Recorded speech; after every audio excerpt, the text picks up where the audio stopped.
Disebabkan oleh itu juga baru punya evidence, perkara baru yang kita akan lakukan esok adalah untuk membuat laporan secara besar-besaran terhadap Najib Tun Razak. Jangan kita tak tahu tuan-tuan.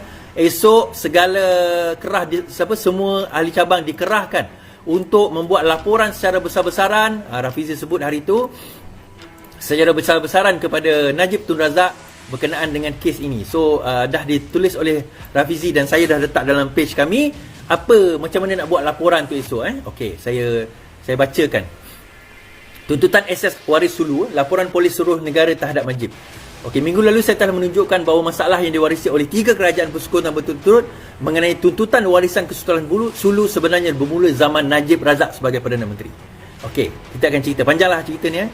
Okey, apabila sahib negara mula mengetahui mengenai tuntutan warisan Kesultanan Sulu yang melibatkan aset Petronas bernilai sekitar 9 bilion baru-baru ini, Najib cepat-cepat cuba mengalihkan fokus rakyat dengan menunding jari kepada pentadbiran-pentadbiran selepas beliau. Sedangkan kertas timbang tara secara jelas menunjukkan fakta notis tuntutan itu telah disampaikan kepada pentadbiran beliau pada 2 November 2017.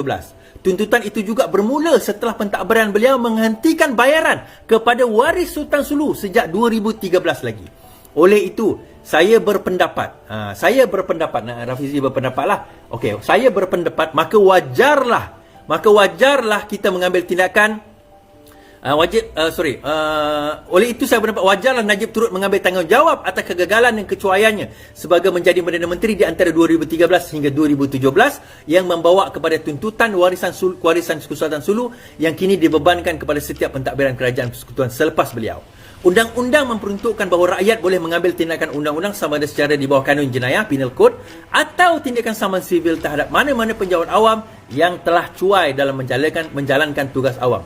Dalam kes ini, kecuaian Najib semasa menjadi Perdana Menteri telah mendedahkan negara kepada tuntutan aset sebanyak 67.5 bilion. Dengan ini saya telah meminta cabang-cabang dan pimpinan keadilan seluruh negara, tuan-tuan perempuan kalau tak join cabang pun tak apa, boleh buat secara individu, laporan polis terhadap kecuaian Najib dengan kaedah berikut. Okey, pergilah ke balai polis di seluruh negara. Jangan pergi balai polis kecil tuan-tuan. Kena pergi yang bahagian IPD tu. So draft dia, saya tulis dalam nama tuan-tuan, nombor kad pengenalan, nama sekian. Seorang rakyat Malaysia, pemimpin keadilan ataupun kalau bukan pemimpin, tak payah tulislah, ingin membuat laporan mengenai kecuaian bekas Perdana Menteri Datuk Najib Tun Razak yang telah menyebabkan negara berdepan tuntutan sejumlah 67.5 bilion dari warisan Kesultanan Sulu. Tuntutan ini memulai ekoran keputusan pentadbiran Datuk Seri Najib untuk menghentikan bayaran tahunan kepada waris Sultan Sulu seperti kelak perjanjian dalam tahun 2013. Sepatutnya, sekiranya beliau tidak cuai dalam melaksanakan tugas sebagai Perdana Menteri, beliau telah memastikan semua langkah diambil untuk menghalang dan menandatangani tindakan undang-undang susulan setelah bayaran itu dihentikan. Keputusan itu mencetuskan langkah balas warisan Kesultanan Sulu yang memulakan tindakan saman di peringkat antarabangsa terhadap kerajaan Malaysia. Notis tindakan saman yang diambil telah dihantar kepada pentadbiran beliau pada tahun 2017. Saya tunjuk dekat sini. 2017, dekat sini tuan-tuan. Muka surat 23 ini kalau kita tengok, the notice of intention to commence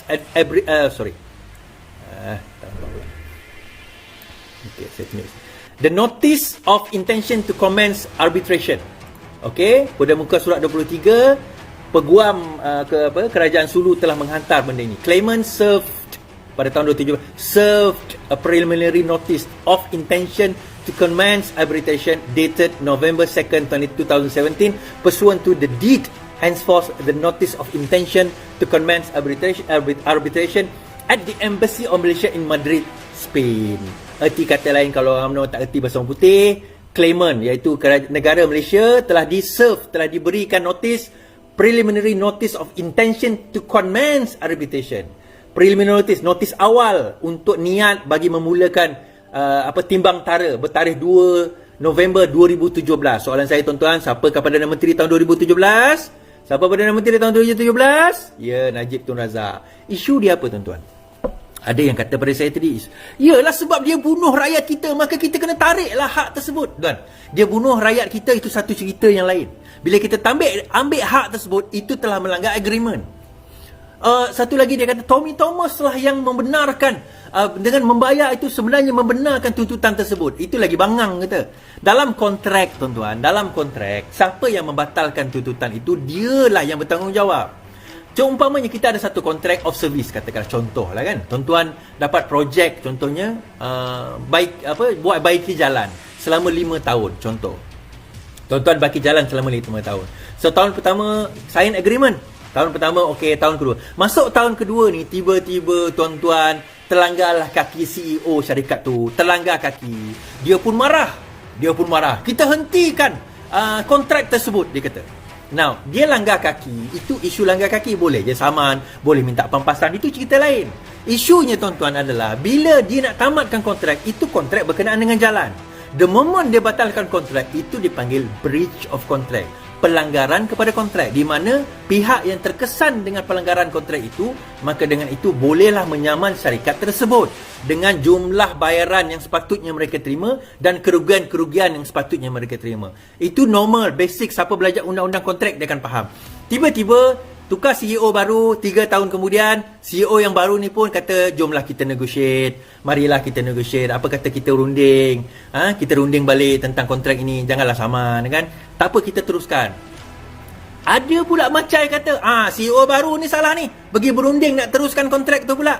Dia lah sebenarnya yang salah.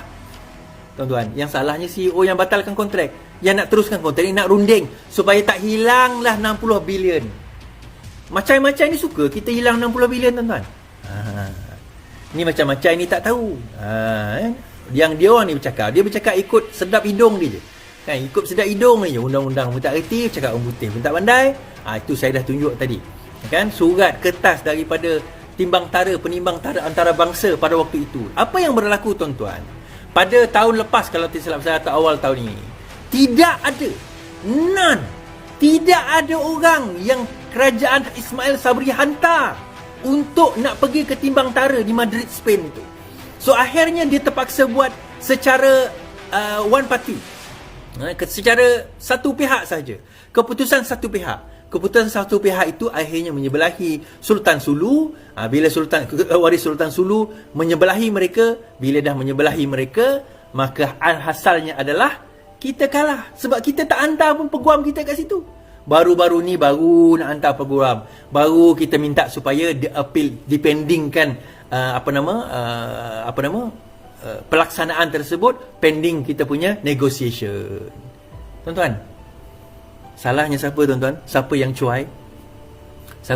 Tuan-tuan? Najib Tun Razak. Tetapi apa Najib buat tuan-tuan hari ni?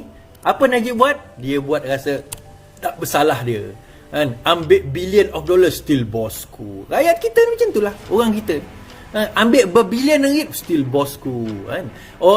GPS pergi ambil duit kita berbilion, pergi bagi dekat UMNO, still Sarawak for Sarawakian. Dah kena rompak, kena habis strip off lah orang kata. Tak ada lagi lah rakyat ni tinggal apa-apa. Orang kata dah tak ada lah lagi harta untuk rakyat ni. Kita dah kena strip off lah, kita kata. Kita akan ditinggalkan hutang yang terlalu banyak. Kita dah kena strip off. Kan, dah kena. Orang kata strip off ni maksudnya dah tak ada apa lah tinggal pada rakyat ni. Hutang kita dah tinggal berbilion-bilion. Pun masih ada orang kata, oh BN ini terbaik. Yelah. Yang gitulah dia kan. Cerita pula dividen Petronas, dividen itu, dividen ini. Aduh, ya kesian Najib kan, kesian Najib. Tapi tak kesian lah sebenarnya.